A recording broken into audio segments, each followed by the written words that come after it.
Spain কি এই বেলজিয়ামের এই ক্রসগুলো থামাতে পারবে, যে ক্রসগুলোর কথা নাসিব ভাই হি ওয়াজ রাইট, এক্স্যাক্টলি একটা ভালো পয়েন্ট বলেছে, যেটা যখন কুকুরেলা আপনার উপরে চলে যায় সেই কাজটা করবে ফেবিও রুইস। এটা আমরা যদি আপনি পিএসজি বায়ার্ন মিউনিখের খেলা দেখেন, ওলিসোকে যেভাবে আটকেছিল আপনার এনরিকে সেম ফরমেশনে, আপনি যখন অলিসোর পায়ে বল ছিল সবার আগেই আপনার ফেবিও রুইস যে তাকে ট্যাকেল করে, তো সেই ক্ষেত্রে ডোগোকে ওই জায়গায় নামানো হয়েছে, ডোগোকে সবার আগে ফেস করবে ফেবিও রুইস। তো এটা একটা ভালো চেঞ্জ বলেন, আমার কাছে খুবই এফেক্টিভ মনে হয়েছে, এবং স্পেশালি যখন নাফিস ভাই আসলে ব্যাপারটা খুব ভালোভাবে সবাইকে বুঝিয়ে দিল যে আসলে এরকমই ঘটতে যাবে আজকের ম্যাচে, কারণ তার একটা টেন্ডেন্সি আছে কুকুরেলার, সে সবসময় এটাকে জয়েন করার চেষ্টা করে, ইভেন দো সে গোলও করিয়েছেন। তো সেই ক্ষেত্রে কিন্তু এই যে একটা মিসিং যে পজিশনটা, ওই পজিশনে ম্যাক্সিমাম সময় আপনারা হয়তো বা আমরা সবাই দেখতে পারবো ফেবিও রুইসকে। বাংলাদেশের প্রথম ইমিউনিটি বুস্টার সমৃদ্ধ ফ্যান্টাস্টিক হ্যাপি এনার্জি বিস্কিট। আমাদের সঙ্গে এখন যুক্ত হচ্ছেন বাংলাদেশের ন্যাশনাল টিমের স্টার মিডফিল্ডার সমিত সোম, এবং আমাদের ইনহাউস পান্ডিত বনে গেছে। সমিত সোম, আপনাকে ওয়েলকাম করছি, এবং আমরা অনেকে মিডফিল্ড নিয়ে আলাপ আলোচনা করছিলাম। আসলে মিডফিল্ডে কি হয় না হয়, বা মিডফিল্ডে কি হবে, এটা তো আপনার থেকে মনে হয় না খুব বেশি মানুষ ভালো বলতে পারবে বাংলাদেশের। মিডফিল্ড ব্যাটলটা খুব ভালো হয়। আমি এমনি ওয়ার্ল্ড কাপে ইউজুয়ালি মিডফিল্ড ব্যাটলটা ফোকাস করি। আমার তো মনে হয় ওইটাতে খেলা জিতা হয়, হারা হয়, ওইখানে সাকসেসটা হয়।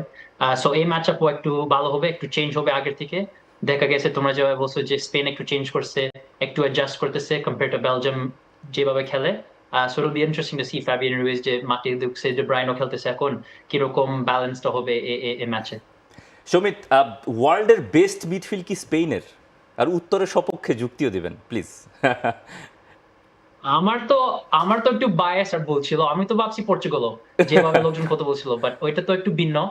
এখন বোঝা যাচ্ছে যে স্পেনের তো একটু স্ট্রং আছে, আর স্পেনের যে প্লেইং স্টাইল এদের মিডফিল্ড খেলোয়াড়দেরকে স্যুট করে, আর ওইটার জন্য ওইটার মনে হয় স্পেনের মিডফিল্ডটা হলো best. And that's just because Spain তো এদের প্লেইং স্টাইল পুরা মিডফিল্ড ডমিনেন্ট, সেন্ট্রাল ডমিনেন্ট যেভাবে খেলে। যদি এদের সাথে বলো ফ্রান্সের মিডফিল্ডও খুব স্ট্রং, লোকজন কত বলতেছে না, তো এরা মোস্টলি হলো ডিস্ট্রয়ার, তাই না? এরা মানে পাসিং করতে পারে, বাট এরা মানে ডমিনেট করে ফিজিক্যালিটি দিয়ে।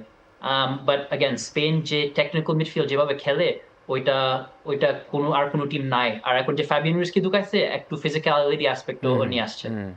অনেক ধন্যবাদ সমিত সোম, আমাদের সঙ্গে যুক্ত হওয়ার জন্য। কিছুক্ষণ আপনার অ্যানালাইসিস আমরা পেলাম, অনেক ধন্যবাদ সমিত। ছোট করে প্রেডিকশন নিয়ে নেব। সমিত, আপনি একটু প্রেডিকশন জানিয়ে দিতে পারেন, যদিও তিনি চলে গেলেন। আপনাদের প্রেডিকশন জানতে চাই। ফাহিম রহমান থেকে শুরু করি। তো